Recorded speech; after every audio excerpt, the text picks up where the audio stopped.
제가 사장을 맡았는데요. 앞에 제가 그 발제문을 올리면서 1-2 페이지는 그 4장 1-2 페이지는 소목차를 먼저 쭉 올려 놨습니다. 이건 왜 그러냐면은 제가 쭉 읽어 보니까 그 칼빈 기독교 강요를 읽으면서 이 소목차를 먼저 4장에서 하고 싶은 소목차를 먼저 안 보면은 이 사람이 뭔 얘기하는지 자꾸 헷갈려서 소목차를 대충 보면은 칼빈이 하고 싶은 얘기가 대충 이해가 되는 것 같아서요. 그래서 바쁘시면은 소목차라도 먼저 보시는 게 낫지 않겠나 싶어서 소목차만 먼저 빼서 4장에 소목차만 먼저 빼서 올렸습니다. 그리고 인제 그 두 번째 4장 그래 가지고 시작하는 2 페이지 후반부 여기입니다. 여기에서부터 시작을 하겠습니다. 그 4장은 복음의 순수성과 거리가 먼 스콜라 교변가들의 회개론, 고해와 만족설, 보석설을 논함 이렇게 되어 있습니다. 보석이라고 하는 건 벌에 대한 배상을 치름으로써 벌을 면한다고 하는 건데 3장에서 믿음에 의한 중생, 즉 회개의 문제를 다룬 칼빈은 4장에서 회개의 순수성을 해치는 스콜라 신학자들의 보석, 죄의 고백, 죄의 사면, 그리고 사면권이 사제에게 있는가 하는 문제를 다룹니다. 이 4장을 통해서 칼빈은 예수 그리스도의 십자가의 사건은 우리의 죄를 단번에 해결한 사건이며 이 십자가 사건은 어떤 결함도 없으므로 그에 따른 보충 행위도 필요 없음을 강조한다. 칼빈은 이 문제를 다루며 인간의 어떤 행위도 그리스도의 십자가 사건을 보충하거나 보완할 수 없다고 선언한다. 이게 이제 제 생각입니다. 발제를 정리하면서 제 생각인데, 그러니까 제가 칼빈이 4장에서 이제 회개 문제를 다루고 이제 4장에서 회개의 순수성을 해치는 고해와 보석 문제를 다루게 된 것은 아마도 이제 캐도릭 칼빈주의, 캐도릭에 대한 반대 입장을 이제 정확하게 하면서 그 이 종교 개혁의 어떤 당위성을 설명을 하면서 인제 이 문제를 다루는 것 같아요. 그래서 이 캐토릭에 있는 인간의 어떤 인간의 공로주의, 그다음에 교회가 가지고 있던 이런 어떤 권한, 이런 것들에 대해서 칼빈이 정리를 하고 있다고 생각이 됩니다. 그래서 인제 고백과 통회를 통한 스콜라 교리와 그 성서적 근거를 검토하는 게 1 번에서부터 6 번까지가 인제 그렇게 검토를 합니다.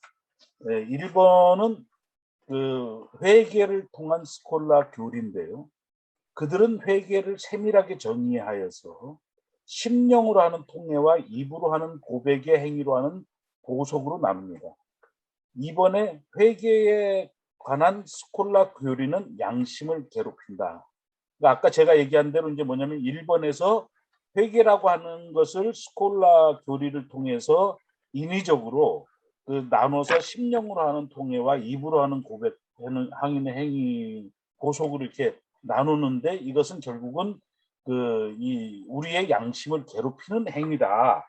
이렇게 정리를 하는 것 같습니다. 그래서 3 번에 가면은 죄인의 통해가 아니라 주의 자비가 기다리고 있다. 죄인은 자기의 통해난 눈물을 문제 삼지 않고 두 눈으로 주님의 자비만을 주시하는 것이다. 그러니까 어떤 이 우리의 어떤 공로에 대한 것을 이제 정리를 한 거 아니겠는가. 이렇게 저는 읽으면서 생각을 했습니다. 6 번으로 가서요. 성서적인 고백. 우리는 사도의 견해를 취하자. 그것은 단순 명료한 생각이다. 즉 우리의 관점을 서로 고백하여 서로 충고를 받으며 서로 동정하며 서로 위로하는 것이다. 그러므로 형제들의 약점을 알았으므로 그들을 위해서 하나님께 기도해야 한다. 이렇게 정리를 하고 있습니다. 그리고 이제 비밀 고백은 후대에 생겼다. 그래서 이제 7번과 8번에서 비밀 고백이라고 하는 건 성서 시대에 예수님부터 생긴 게 아니라 후대 교회가 이제 거기에 대해서 첨부한 것이다라고 하는 것을 이게 설명을 하고 있습니다. 그리고는 이제 9장에서부터 13장까지, 그러니까 이제 4장 내에 9번부터 13번까지 성경에 있는 죄의 고백은 공적 및 사적 고백이 있다, 이렇게 다루고 있습니다. 그래서 먼저는 9번 하나님 앞에 고백함. 우리는 누구에게 고백할 것인가? 그러니까 죄를 누구한테 고백할 것이냐? 물론 하나님께 고백해야 한다. 다시 말하면 괴로운 마음과 겸손한 마음으로 그의 앞에 엎드려 고백해야 한다. 그의 앞에서 진심으로 우리 자신을 비난하며 정죄하면서 그의 선하심과 자비로 무죄 선고를 얻도록 힘써야 한다.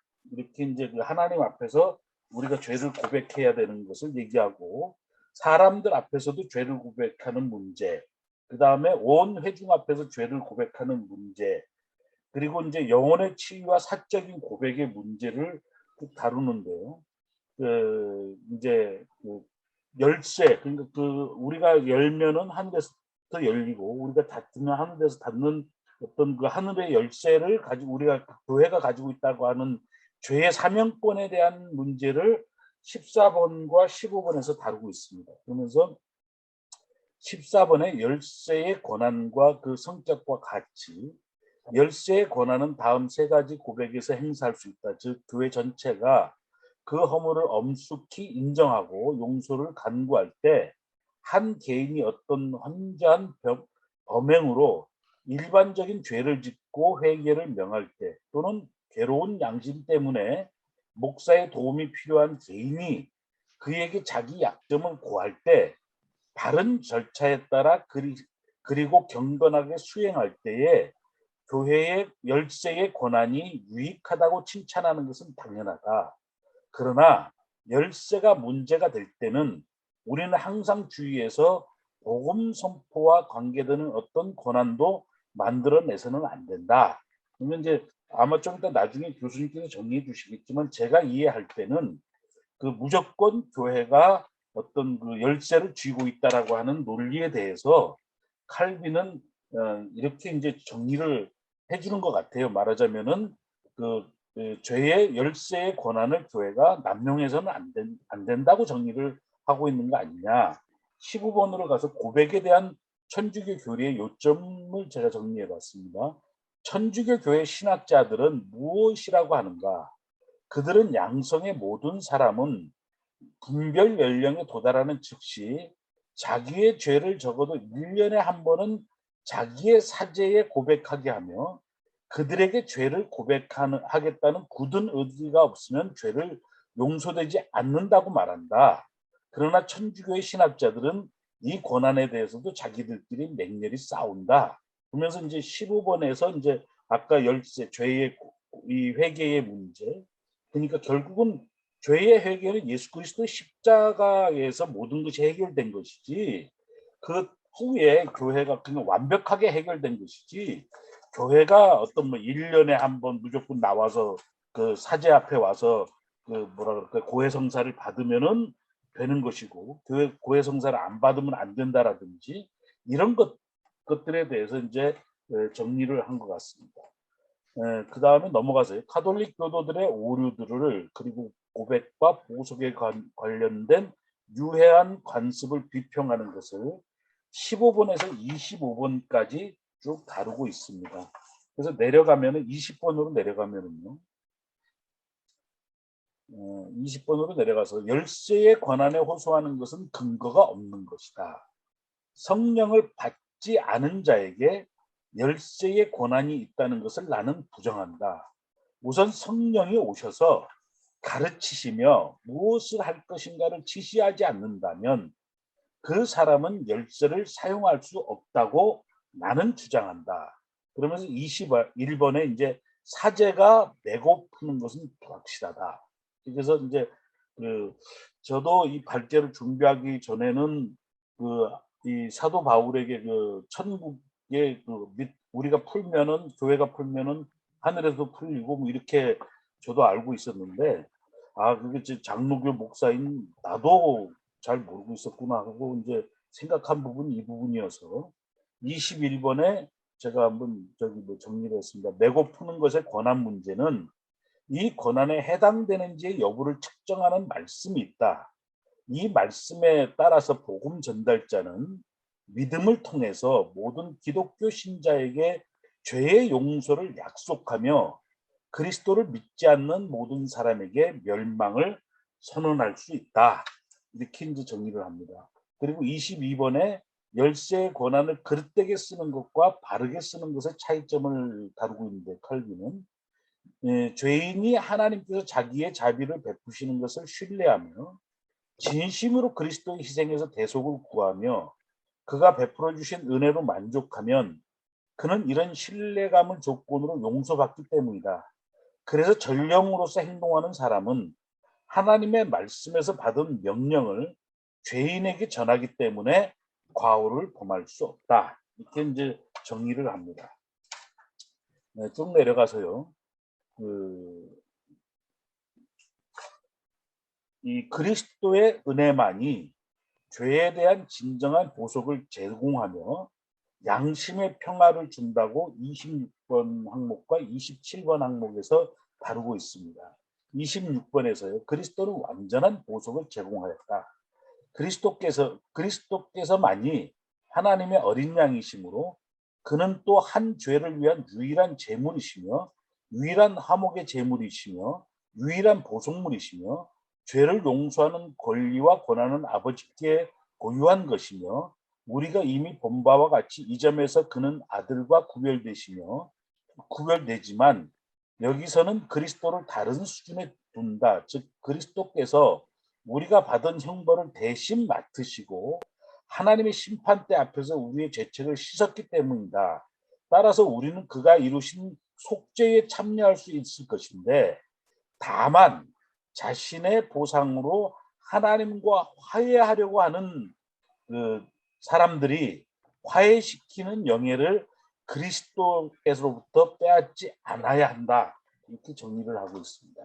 27번으로 가서 로마 교회 교리는 그리스도의 영광을 탈취하며 양심의 확신을 일수하고 있다. 이렇게 그 로마 카톨릭에 대해서는 이제 정리를 하고 있습니다. 그리고 여러 가지 차이점과 반대 의견을 비판적으로 검토하는 것을 28번에서부터 39번 항목까지 쭉 다루고 있는데요. 저는 그 마지막에 가서 이제 그 39번입니다. 스콜라 학자들은 교우들의 교훈을 부패시킨다. 그들은 보석을 하나님께 치르는 보상이라고 하지 않고 파문 선고를 받은 사람들이 다시 교회에 들어오고자 할 때 행하는 일반적인 증언이며 그 증언 때문에 자기의 죄를 교회에 다짐하는 것이라고 했다.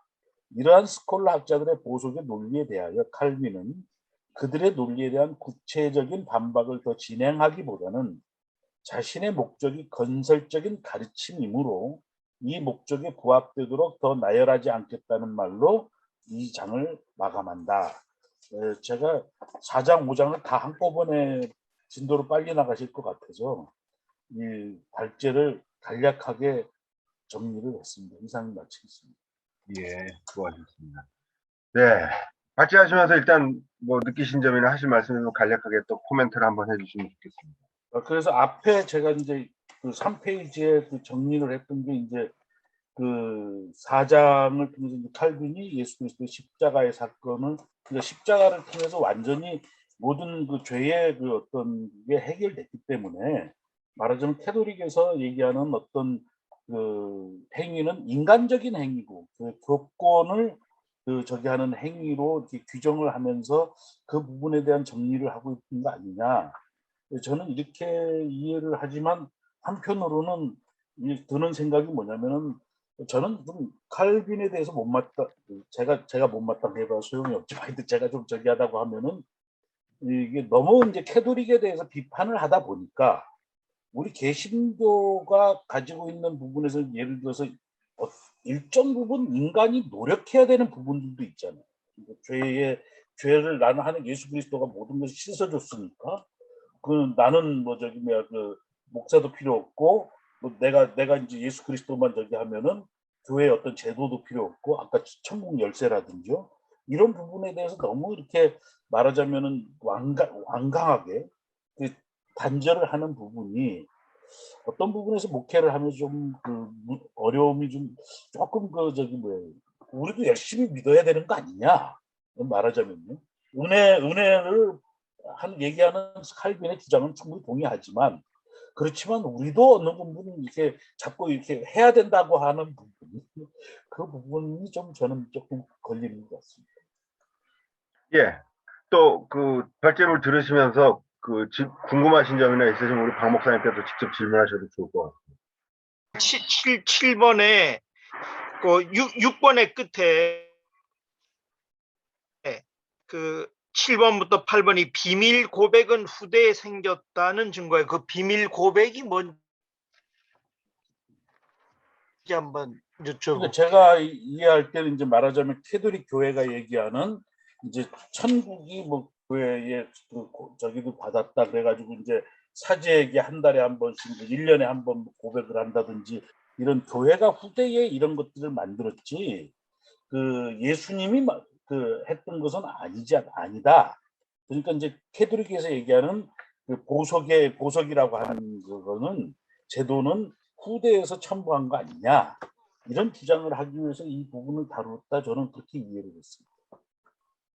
그러니까 그 비밀이라고 하는 것은 우리가 흔히 이제 고해성사하잖아요. 그랬을 때 신부가 비밀 유지의 원칙을 가지거든요. 그런 의미에서 네. 얘기를 하는 거죠.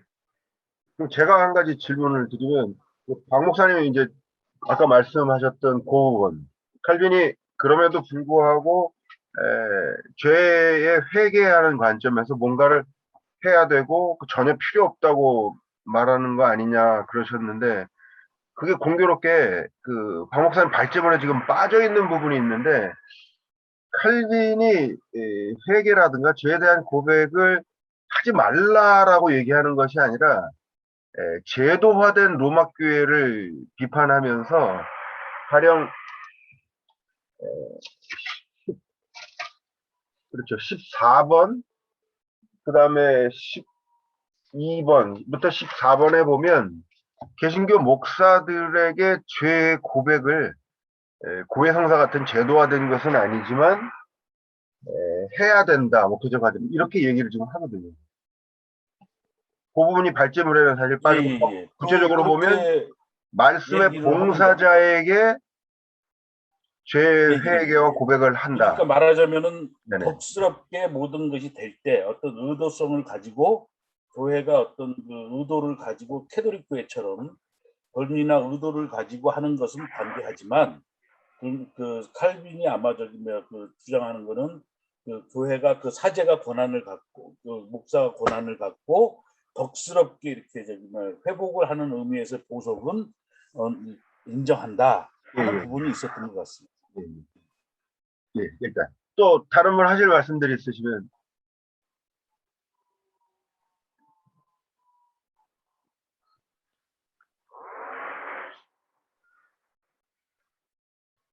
박 목사님이 굉장히 발제를 사실 잘 해주셨는데 결정적인 얘기를 지금 다 해주셨는데 그 의미를 조금만 풀어서 한번 생각을 해보면 조금 더 칼빈의 얘기가 더 와닿을 수 있지 않을까 생각합니다. 대전제는 죄 용서는 이미 십자가 사건을 통해서 일어났다는 거죠.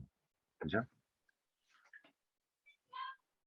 사실 칼빈이 로마 교회에 반대하면서 종교개혁에 참여하면서 교리적으로 봤을 때 칼빈이 굉장히 로마 교회에 대항했던 가장 핵심적인 테마 중에 하나는 교황과 사제들로 대변되는 로마 교회 권위에 대한 비판이거든요.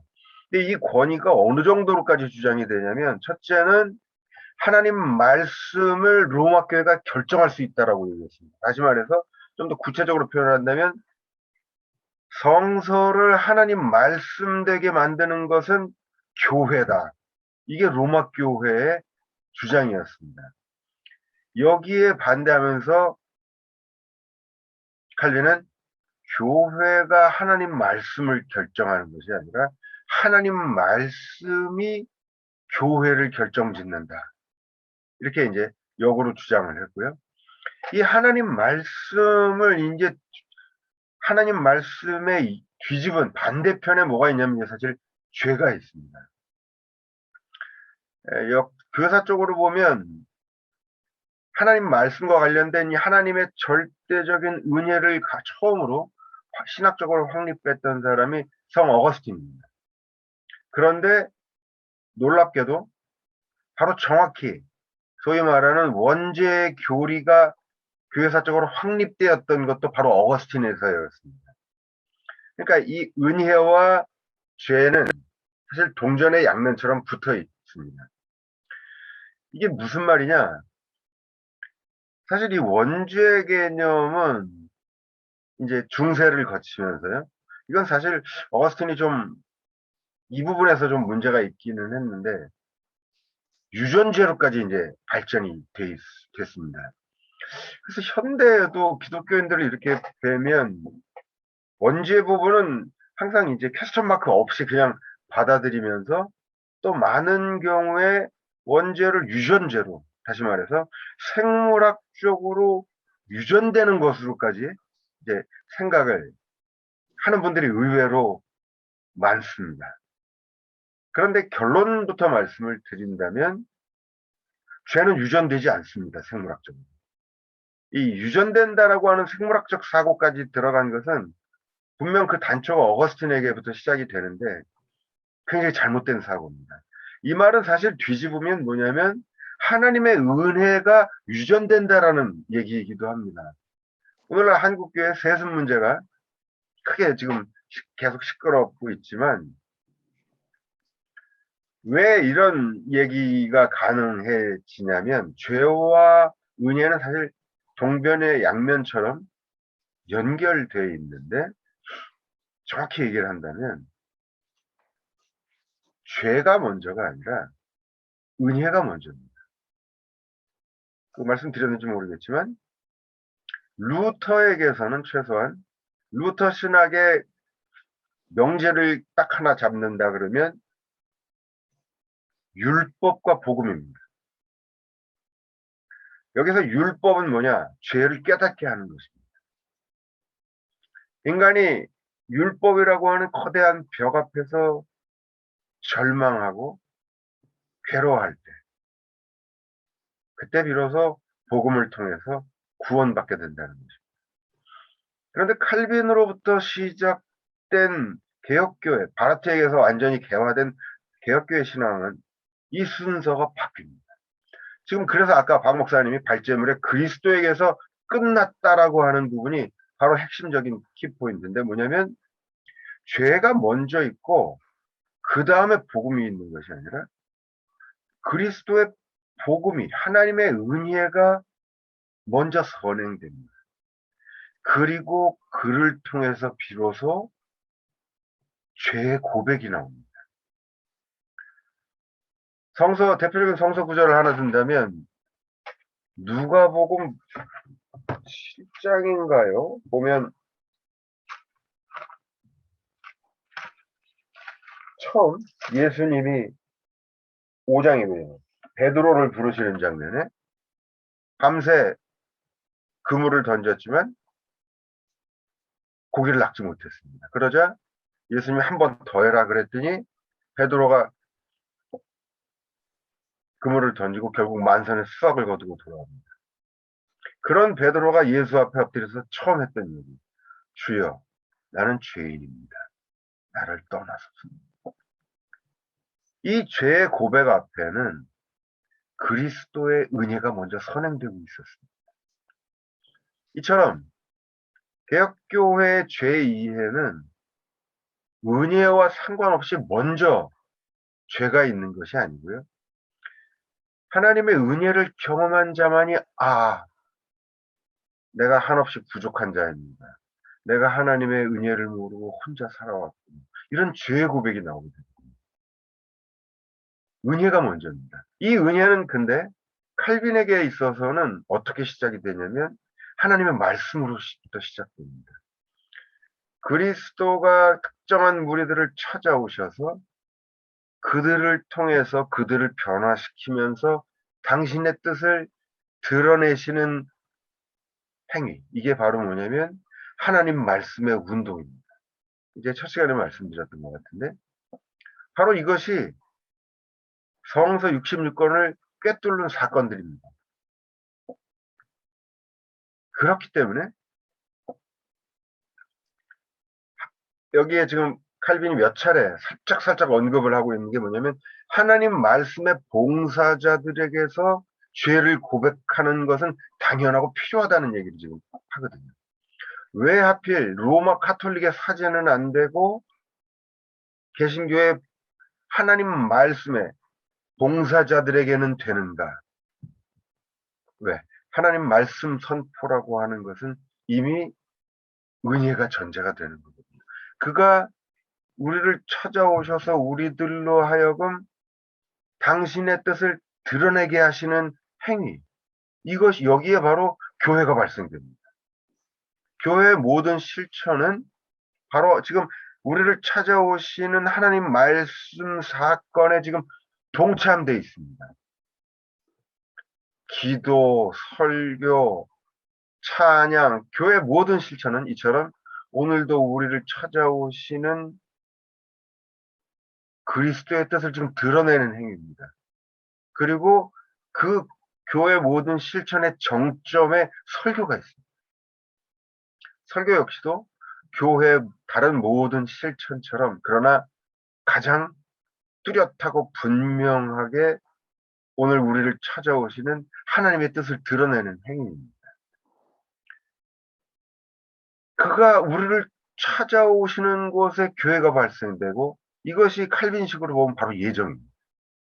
그리스도의 찾아오신 선택하십니다. 이것이 바로 하나님의 은혜입니다. 그리고 그런 한에서 바로 우리가 스스로를 죄로 고백하게 됩니다. 그런데 로마 교회가 면죄부 얘기도 이제 다음 장에 나오겠지만 로마 교회 여러 가지 이 칼빈의 지금 의도 관점에서 보면 로마 교회 문제는 여러 가지로 정리됩니다. 첫째, 지금 박 목사님 발제 처음부터 딱 결론부터 나왔던 것처럼 그리스도 안에서 모두 죄의 용서가 일어났는데 이 부분부터 로마 교회는 거부하는 겁니다. 자신들이 신의 권위를 갖고 있기 때문에 아까도 말씀드렸던 것처럼 하나님의 말씀을 자신들이 결정할 권위를 갖고 있습니다. 그러니까 뒤집으면 죄가 무엇이다라는 것을 결정할 권위마저도 교회가 지금 가지고 있는 겁니다.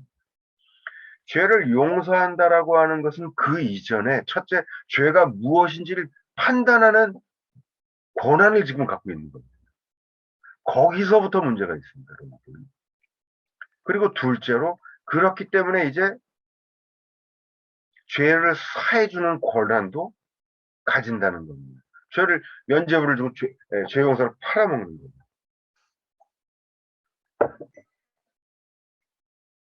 이 관점에서 보면요. 지금 이제 계속 나오는 마태복음 18장 18절 이하에 나오는 너희가 땅에서 매면 하늘에서도 묶일 것이고 땅에서 풀면 하늘에서 풀릴 것이다. 이 성서 구절의 해석이 굉장히 이제 중요해집니다. 로마 교회가 자신들의 죄 사면권 주장을 위해서 당연히 이 구절을 근거로 가져오지만 이 구절은 칼빈식으로 본다면 죄를 사할 수 있는 권한을 의미하는 것이 아닙니다. 만약 18절을 그렇게 해석한다면 그리스도에게서 모든 죄에 대한 용서가 일어났다라고 하는 복음과고 충돌되고 모순되겠죠.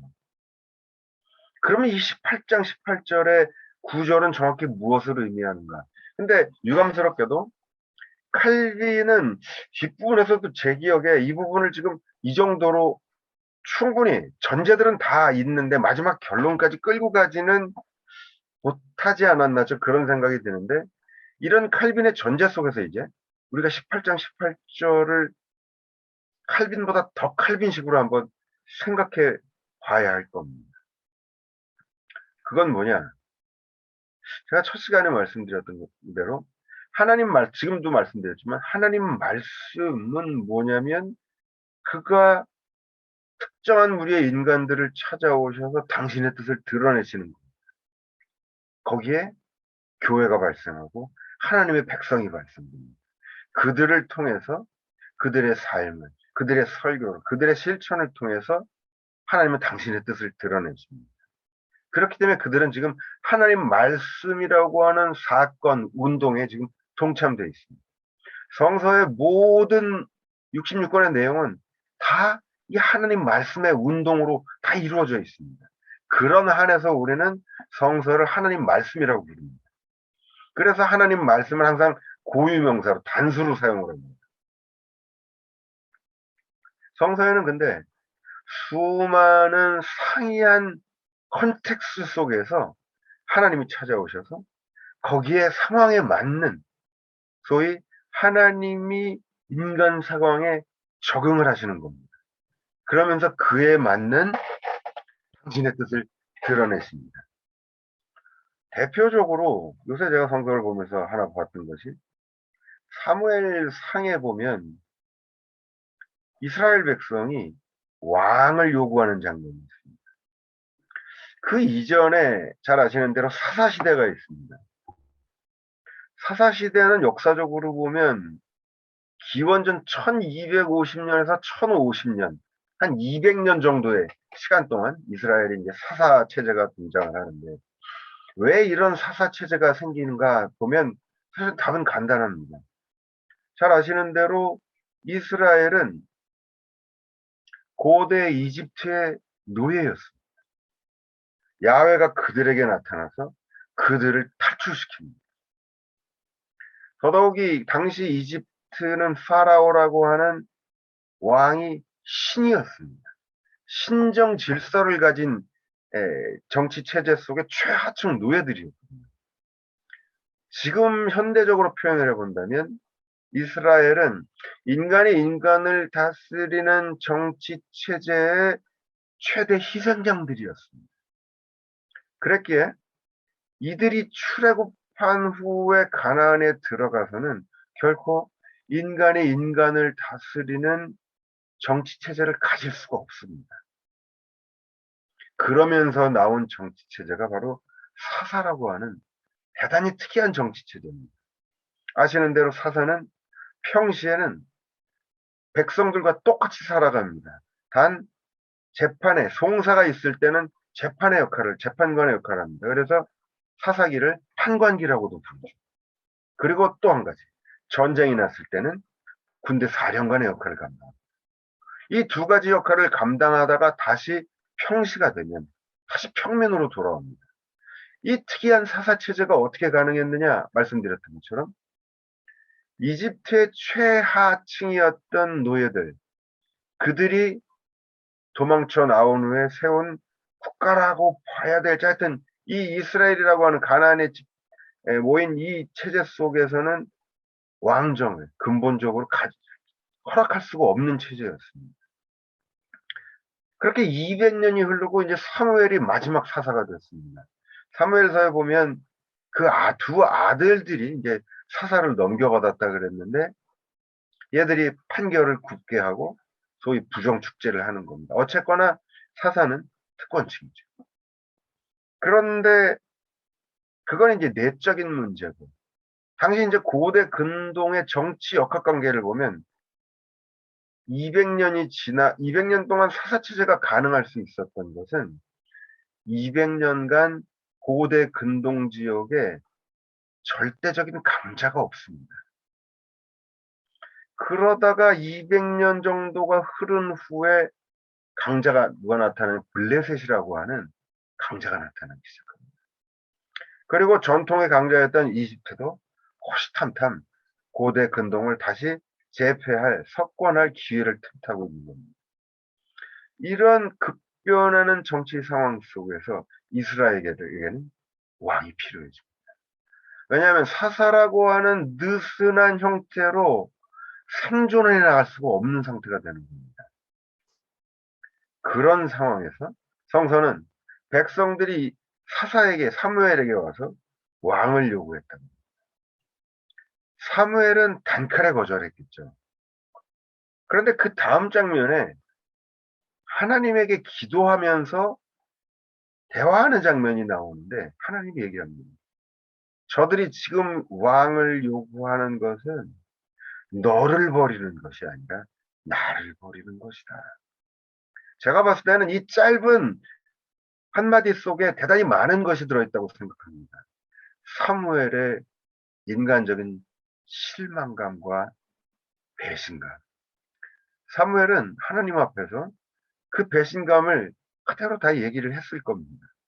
오죽했으면 하나님이 야, 저놈들이 지금 왕 요구하는 건 널 배신한 게 아니라 나를 배신하는 거라야 라고 달랠 정도로 사무엘은 이 급변하는 정세 속에서 자신의 자리를 놓을 수가 없어요. 그런데 정작 하나님이 얘기합니다. 왕을 허락해줘. 분명히 하나님의 입장에서 보면 자신에 대한 배신으로 볼 수 있습니다. 그러나 하나님에게 더 필요했던 것은 이스라엘의 자신의 백성 이스라엘의 생존이었습니다. 그리고 지금 급변하는 고대 근동의 상황 속에서 이들도 계속 살아남아야겠다는 결단을 하셨겠죠. 그러면서 결국에는 왕을 허락하십니다. 바로 이처럼 하나님은 어떤 상황에서도 우리에게 맞게 우리를 찾아오셔서 적응해 주시는 겁니다. 가장 대표적인 사태가 뭡니까? 예수 그리스도에 대한 탄생입니다. 우리가 성육신이라고 부르는 것. 아예 인간을 찾아오셔서 인간이 돼버리시는 사건. 왜요? 인간 위에서. 사실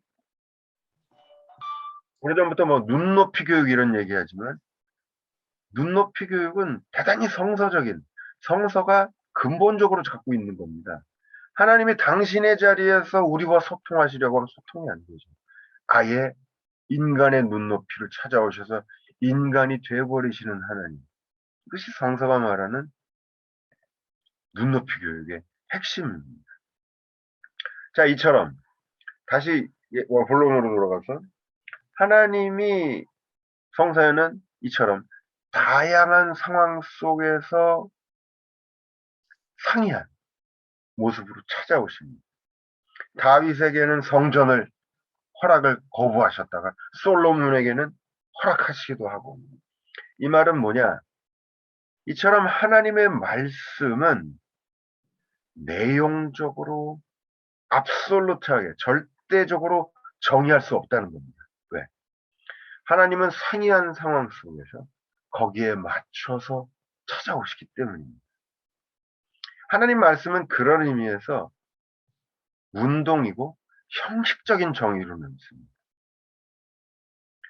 내용을, 하나님 말씀의 내용을 정의를 하자면 성선에 방금 전에도 말씀드렸던 것처럼 충돌하는 내용들이 너무 많이 나옵니다. 왜? 하나님은 상이한 상황 속에서 거기에 맞춰서 찾아오시기 때문입니다. 이 관점에서 이제 죄를 물어야 됩니다. 죄는 무엇인가? 성서적으로 보면 죄는 하나님의 뜻을 거스리는 거죠. 그러면서 하나님과의 관계가 깨지는 겁니다. 그런데 방금 말씀드렸던 것처럼 하나님의 말씀, 하나님의 뜻이 내용적으로 정의될 수 없습니다. 그렇다면 죄는 내용적으로 압솔루트하게 정의될 수 있을까요?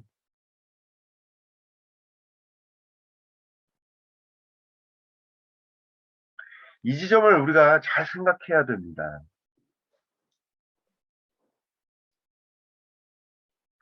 하나님이 언제나 우리를 찾아와서 역사하십니다. 오늘도 찾아오시죠. 오늘 허락하신 것을 10년 전에는 허락 안 하실 수도 있습니다. 그때와 오늘의 상황이 다르다면. 이런 의미에서 특히 목사님들, 기독교인이 된다고 하는 것, 그냥 이제 보수교단에서는 자신들이 보수라는 것을 자랑스럽게 생각을 하는데, 보수는 뭐냐? 말 그대로 보면 보존하고 수호하는 겁니다. 뭘요? 과거의 것을. 과연 이것이 자랑할 만한 일인가? 보수를 가장한 채 사실 보수는 편할 수 있습니다. 이러는 거. 해왔던 대로 하면 되니까요. 사무엘처럼 가진 게 있는 사람 입장에서는 이거 유지하는 게 얼마나 행복한 일이겠어요. 근데 사무엘은 안 변하려고 그러는데 하나님이 먼저 변하십니다. 그래서 결국에는 버티던 사무엘이 그 다음 장면에 보면 자기 손으로 왕을 세우죠. 사울. 지금 칼빈이 로마 교회를 비판을 합니다. 면죄부 다음 챕터에서 나오지만 거기에는 단순히 죄를 용서할 권한이 없다라는 비판뿐 아니라 더 근본적으로는 너희는 죄가 무엇인지를 결정할 권한도 없다는 겁니다. 그래서 칼빈이 살짝살짝 두세 번 정도 언급을 하면서 하나님 말씀의 봉사자들, 그게 바로 개신교 목사들입니다. 그들에게 가서 너희의 죄를 고백하라 그럽니다. 오래전에 봤던 영화 중에 미션이라는 영화가 있는데요. 뭐 목사님들은 뭐 다 연세들이 있으니까 보셨을 수도 있지만 요새 그 한국 왔더니 넬라 판타지아라 그래서 그 아시죠? 그 노래 그게 원래 그 미션이라는 영화의 주제음악입니다. 처음에 그 가브리엘 신부가 그 이과수 폭포죠. 그 우루과이인가 어디 가면 그 폭포에서 이제 앞선 선임자가 순교당하고 십자가 메고 떨어지는데 거기를 이제 타고 올라가죠. 원주민 마을로 폭포를. 그리고 이제 원주민들을 나 왔어 불러들이는 행위로 오보에를 꺼내서 이제 가브리엘 신부가 부르는 게 바로 이제 그겁니다. 따라라라라. 근데 아시는 것처럼 그 마을에 이제 그래서 원주민들과 동화되면서 교화시킵니다. 교회도 짓고 그런데 그 마을에 잔인한 노예상이 있죠. 로버트 니로가 멘도사인가 뭐 그랬을 거예요. 이 노예상이 원주민들을 붙잡아서 팔아 넘기는 겁니다. 그러다가 이 멘도사가 사랑하는 여인이 있었는데 자신의 동생과 사랑에 빠진 걸 알고는 자신의 친동생에게 결투를 신청해서 동생을 죽입니다. 그리고 한순간 정신이 팍 돌아와서 아 하면서 식음을 전폐하고 수도원에 처박혀서 괴로워하기 시작합니다. 그리고서 그 다음에 보면 이제 이게 우리 주제랑도 연관이 되네요. 멘도사가 그 죄책감을 견디다 못하고서 자신이 그 노예상 시절에 혹은 그 전에 이제 기사였는데 기사 시절에 썼던 갑옷 투구 막 이런 거를 뒤에 한가득 주렁주렁 매달고 소위 고행을 시작하죠. 그래서 그 밀림 속에서 그걸 먹고서 절벽을 오르면서 떨어지고 만신창이가 돼 갑니다. 무슨 짓을 해도 죄책감을 떨쳐버릴 수가 없죠. 하루는 절벽에서 떨어져서 강에 빠져가지고 가쁜 숨을 몰아쉬고 있는데 근데 그 순간에 자신이 팔아넘겼던 그 원주민 아이들이 와서 그 멘도사에게 물을 뿌리면서 장난을 겁니다. 그리고 그 장면에서 비로소 멘도사가 엉엉 울면서 하나님의 은혜를 이제 발견을 한 거죠. 그리고서 이 멘도사가 서원을 하고는 신부가 됩니다. 그래서 가브리엘 신부와 함께 그 마을을 이제 지켜나갑니다. 그 배경이 포르투갈하고 에스파냐, 스페인이 이제 종교 분쟁이 막 일어나서 영토 분쟁을 벌일 때였는데, 그래서 이제 먼저 예수이트 교단의 수도사를 먼저 파견을 한 거였는데, 거기가 이제 지역 분쟁에 말리면서 철수를 해야 될 상황이 된 거죠. 군대가 쳐들어오는데, 그 순간에 이제 주임 신부였던 가브리엘과 이 멘도사 두 신부의 결정이 갈립니다. 주임 신부는 원주민 아이들을 다 데리고 십자가를 앞에 든 채로 무혈 행진을 벌입니다. 그러나 멘도사는 다시 칼을 들고 쳐들어오는 군사와 전쟁을 벌입니다. 결과는 다 죽어요.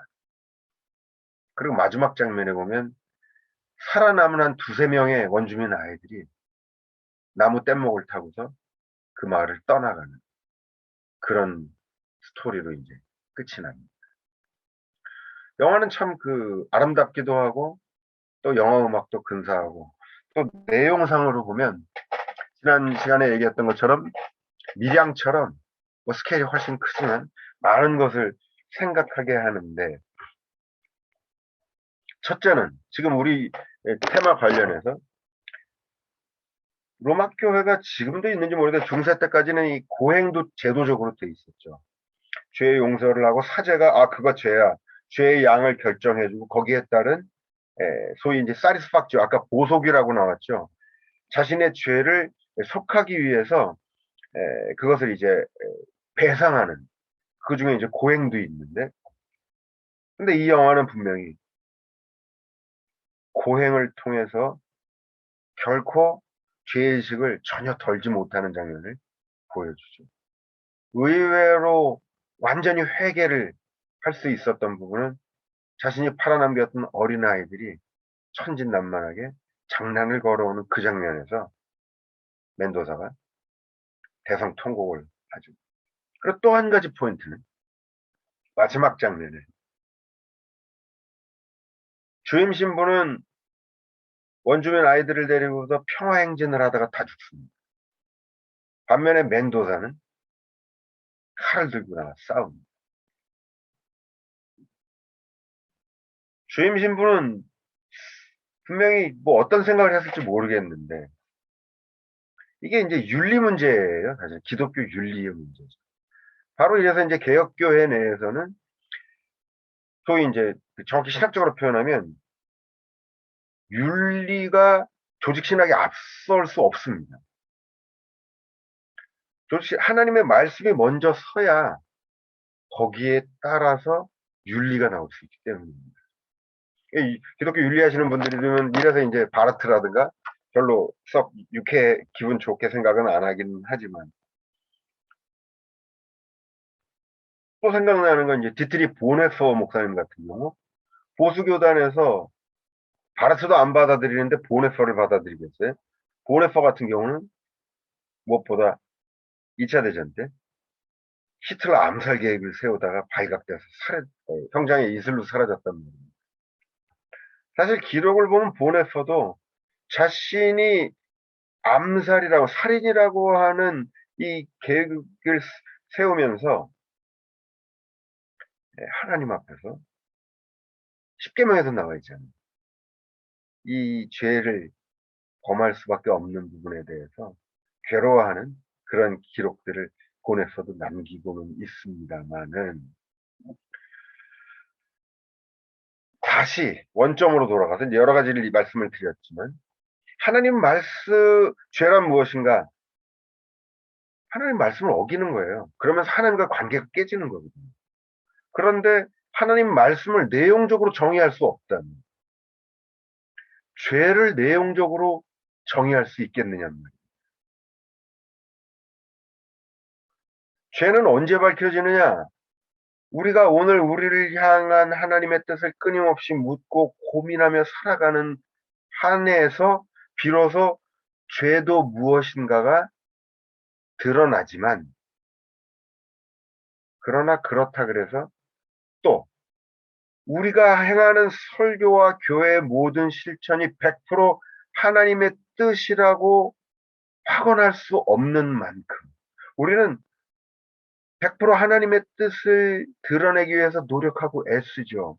그런 한에서 우리는 하나님 말씀이라고 하는 운동에 지금 참여되어 있습니다. 그 말은 예수 그리스도는 절대적인 하나님의 뜻이죠. 하나님 말씀입니다. 그 자체로. 그의 삶과 인격으로. 그러나 오늘 교회의 실천과 설교는 그 하나님 말씀에 참여되어 있음에도 내용적으로 아이덴티파이 할 수 없습니다. 그 말은 역으로 죄 또한 우리가 100% 규정할 수 없다는 것이죠. 바로 그렇기 때문에 칼빈이 지금 로마 카톨릭의 고해를 제도화된, 심지어 죄를 사할 권세까지를 가지고 있는 로마 교회를 비판하면서 개신교의 말씀의 봉사자들에게 가서 해라라고 하는 얘기 속에는 지금 여러 가지 깊은 의미가 담겨 있습니다.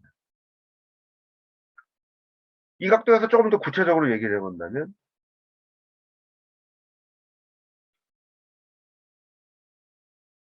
목사는 죄를 규정하고 정죄할 권리가 없죠. 권한이. 그러니까 교인들 중에서도 로마 교회의 그 고해성사식으로 개신교에도 뭔가 있었으면 좋겠다 생각하는 분들이 의외로 있더라고요. 자기 마음 편해지는 거죠. 하지만 칼빈이 또 계속 반복적으로 얘기하는 것 중에 하나가 티레나이, 그러니까 강제적으로 하는 것과 또 아버글라우의 미신적인 것, 이 두 가지는 배제돼야 된다고 계속 얘기합니다. 그러니까 강제적으로 제도화시키는 것, 그 다음에 미신은 뭘 말하냐면 신부가 신적 권리를, 죄를 용서할 수 있는 신적 권리를 갖는다라는 게 미신이라는 겁니다. 바로 이제 이런 부분들을 계속 일관되게 얘기를 하고 있죠. 이 대목에서 또 다시 살짝 마태복음 18장 18절에 땅에서 매고 하늘에서 매이고, 이 부분도 이제 생각을 깊이 해봐야 되겠죠. 최소한 죄가 무엇인지를 정하고 죄를 용서해주면 우리도 하늘에서 하나님 용서해주고, 이 차원은 지금 아닙니다. 그렇게 해석되면.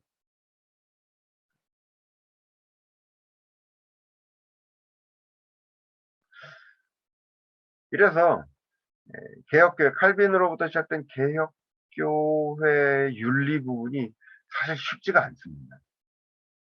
딱 부러지게 말하기가 힘들어요.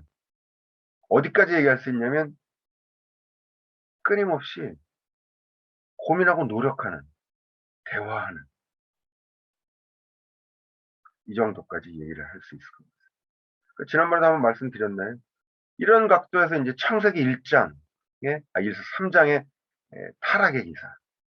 선악과를 먹는 게 왜 죄냐? 하나님과 같아지려고. 그렇죠. 인간에게는 선과 악을 절대적인 의미에서 구별하며 정죄할 수 있는 권한이 없습니다. 그걸 하는 것 자체가 죄라는 것. 우리가 할 수 있는 것은 뭐냐? 오늘 이 상황에서, 그러니까 죄를 규정한다라고 하는 것은 선도 규정한다라고 하는 것이고 하나님의 뜻까지도 규정한다라는 거거든요. 그러나 우리가 할 수 있는 일은 하나님의 뜻이 무엇인가를 고민하며 물어가는 것, 여기까지가 우리가 할 수 있는 일이죠. 그런 의미에서 선과 악을 판단하는 자격과 능력을 갖겠다라는 것 자체가 거기가 죄랍니다. 그렇게 말씀을 드릴 수 있을 것 같아요. 그럼에도 불구하고 교회는 끊임없이 교회 교육 차원이건 내가 절대선 혹은 절대 악을 규정할 수는 없음에도 불구하고 그것을 구하며 고민하며 선한 양심 속에서 노력하는 한, 그래서 한시적이지만 어떤 식으로든 결론은 맺고 넘어가야죠. 그렇게 고민하는 한에서 그 노력은 하나님이 인정해 주신다.